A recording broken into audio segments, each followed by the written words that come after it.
Hey guys, what's going on? Welcome back to Roll and Smoke.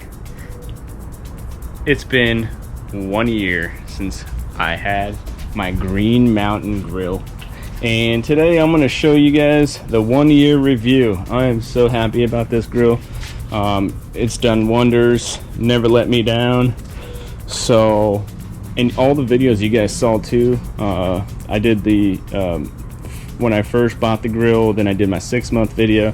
Now this is the 1 year, and it still pretty much looks like when I first bought it. So let's get started. Alright, so just to get started on this weighs about 184 pounds, and the cooking surface inside here is about 458 square inch, as you can see.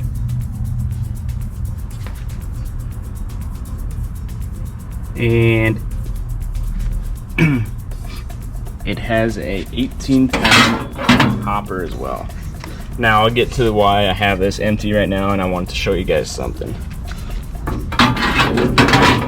So this grill has, of course, your grill grates, then your drip tray, and under that is your heat shield. And the heat shield here is, if we go down below, you can move it back and forward depending on what side, you know, if your grill is hotter and what side you don't want as hot. You got these big fancy green wheels here, very heavy duty, and then on the front you have your casters with locks on them. Now to the control here, you have your power button, your temperature up and down, and you have 2 meat probes with also a USB charger. Your light inside of your grill, which is right here, and of course the infamous beer bottle opener. So when you have your meat probes in here as well, if you want to check the temperature on each side, you just hit probe 1 or probe 2 and it'll tell you the food temp. But I also have my Inkbird digital thermometer magnified right there. The stack is also removable. I put a lot of use on this thing, and up here you can loosen it or tighten it for more airflow. When I'm cooking at like higher temps and I'm doing burgers or something, I usually remove this so just the heat can just go straight up. With the lid, you also have a window, which, if you watch my other videos, the window was all blacked out. It was so dirty I couldn't get it cleaned, and I finally got it cleaned after a year. I just had to do some major scraping and use some Dawn dish soap, some degreaser, whatnot. I also leave the inside of the grill here, if you can tell, the grease and the char. It helps with the seal of the grill, so not a lot of smoke or air gets in. Then you got this foldable table here, just on some hinges, as you can see right here. All you have to do is just push up on that and push up on this, and it folds down. You also have your other side table here as well, and you can literally undo that and this will all come down. Your drip tray. This door right here is access to, when you do clean out your fire pot, you can stick a vacuum right through here and it'll suck out the wood chips that are in the bottom of the fire pot. So close that up. Okay. Also, this thing right here, this mount, it's for the Green Mountain has a rotisserie attachment where you can put a motorized rotisserie here. It attached here and as well as to here, and you can put a chicken on and just kind of let it spin and rotate. I also have an attachment for the pizza oven, the Green Mountain pizza oven. You would remove all these and the tray and the heat shield, and you would plant the pizza oven right over the fire pot. It has like a hole where you'd put it over and make pizzas in within 2 to 3 minutes. It's amazing. So as you guys saw some of my other videos, I first had my Pit Boss Classic, and then I got rid of the Pit Boss Classic and I bought the Pit Boss KC Combo. And I had some issues with it after a week or so. It wasn't turning off when it was cooling down. It'd take like almost an hour and a half, 2 hours. Contacted Pit Boss. They sent me out another controller and the same thing. So one day I just went into the barbecue shop that I usually go to here locally, and I found this Green Mountain, and they talked me into it, and they said it was a pretty good grill, so I took their word for it. Went ahead, pulled the trigger, spent about $799, $800 on this, and it's the best $700 I spent, or $800 I spent. Never had any issues, and as you can tell, I ran this so the temperature, the lowest it will go is about 150. You can smoke at 150 as long as you want, and the highest it will go is about 550. So I've had this up to 550 for at least an hour and a half, 2 hours. And today, this morning, I made bacon for breakfast. So I kept cooking bacon on here at 250, and then I heated it up to 450 just to finish it off, and then I cranked it up to 550 to burn it all off. And I kept fluctuating just to empty out the pellet hopper. So you can see here, I've had this for about a year, and the pellet hopper, the auger, is phenomenally clean. No damages, no wear and tear, nothing. It looks like it's brand new. They have a fan, 2 fans actually. So they have their blower fan, so when you do shut it off, it blows all the air this way. And then they also have another fan inside the auger, so the heat and the flames do not come back and burn your wood. It's awesome, because what's been happening is a lot of smokers I've been hearing and reading is like the Pit Bosses and the old school Traegers and Pit Bosses were heating up so much that they were blowing or melting the auger or the hopper and all that other stuff. So I think it's awesome that Green Mountain went ahead and put in 2 blower fans, one in the grill, one in the hopper, to keep everything safe. Alright, another cool feature I want to show you is the power supply. So as we go here to the main box, you can plug this in first into your house or wall outlet socket, and then it'd go here.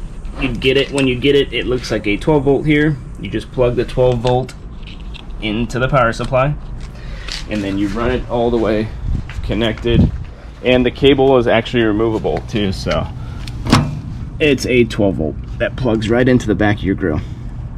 This is cool. Why? Is because let's say if you went camping, you're tailgating at a football game, doing whatnot, you can literally hook this grill up to your truck and run it off 12 volt, and it will run the same thing as it's hooked up to the wall. They also give you the option when you buy the grill, it comes with it, is 2 it's like a jumper cable, a positive and negative, and you can hook it to a battery and grill that way too. So let's say if you're out, I don't know, in the woods, you brought a battery with you, you can hook this grill up and smoke your meat, grill your meat, barbecue, whatever you want to do. So that's pretty neat.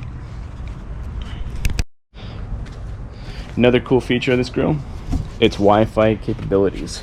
I can be inside my house and I would be enjoying the AC. Of course, here in Arizona where it's 110 outside, I can turn the Green Mountain Grill app on. Let me get right here in the shade. Of course, it's not on right now, but I can set my the temps for each side for probes, and there'd be alarms would go off once they've hit those temps. I can set my grilling profile, and I can also save, if I have something like customized, I can also save the custom thing here, and I will know the exact temps, whatnot. And it gives you a really cool recipe on the app too. So you can do chicken, pork, whatever you want, desserts, coffee, drinks, make your own breads. If you click on something here, it'll give you all the recipes. You can follow all those as well. Alright, here's another little detail. Let's say you have your meat probes in, you put them into your meat, But instead of hooking them up straight and having your lid open and letting that air out, you can slide that over there, and it is a little porthole here. You can just put your probes through, and they'd come through this side right over here. And you wouldn't lose any temp, no crazy fluctuations. So that's what's cool. So guys, this is the Daniel Boone Prime Plus. The difference between the regular Daniel Boone and the Prime Plus is the window, the light on the inside, the Wi-Fi capabilities, and yeah, I think that's about it. I honestly too, when it does get hot or rainy or something and I want to grill out, I like this really cool handle that they have here. You just pick the cart up, or you can just roll it, go wherever. I also like this cool hatch here on the hopper. Never gonna open up on you there. You got the window where you can see your pellets, see how low you are. This is the antenna right here, so you can change the temp from wherever you are as long as you're on Wi-Fi. So that's really cool, because I did a pork shoulder once and I needed to go get something from the store, so I left the smoker on. I connected it to Wi-Fi, of course, before I left, since it was on my home network, and I went to the store and I needed to do something where to change the temperature. So I checked the temperature on my phone, and then I increased it while I was at the store, and then I came back and it was perfectly set to that temperature. Nothing needed to really change on it, so it was pretty cool. I really enjoyed that. I couldn't do that with my Pit Boss, and then the first Pit Boss, and then the Pit Boss KC combo. It only let you mess with the data, or the temperature, if you're on your own home Wi-Fi, which was strange, because it should have been allowing you to do it to wherever it is, as long as the grill's on Wi-Fi and you had service, but it didn't do that. So that was another reason why I returned it. If you guys are looking at getting a GMG, Greenmountaingrills, do some research, check it out. And first of all too, I just want to let you guys know, it is not a broiler. It doesn't have a broiler where you're getting a flame on it. So it gets up to 550 degrees and you can sear amazingly. You can grill, you can do whatever. I had I was on a lunch once. I had 1 hour on my lunch and I needed to do something quick. I forgot to take out 2 sirloin steaks, filet mignons, and they were still frozen. I literally threw the grill on to 550, threw the little steaks on, and I was eating within 20 minutes. It was amazing, and it didn't taste horrible. It didn't taste, you know, bad just because I straight up grilled it while it was frozen. It made it pretty good because there's no heat. Let me see here. I'll take these grills off, these grates off, and show you guys. All right, so we took our grill grates off. Now I'm going to take the drip pan off. And I used to put foil on this, but I didn't need to do that anymore. You know, it's easy to scrape off. You get it all hot. So this right here is your heat shield, and this can go back and forth just by, you know, what you have it set at, or what you want it set at. So I'm going to show you guys the fire pot, which is also pretty cool. So that rod I showed you guys earlier, I just undid it. It's connected to this thing right here. Now we're going to remove this just to show you guys here.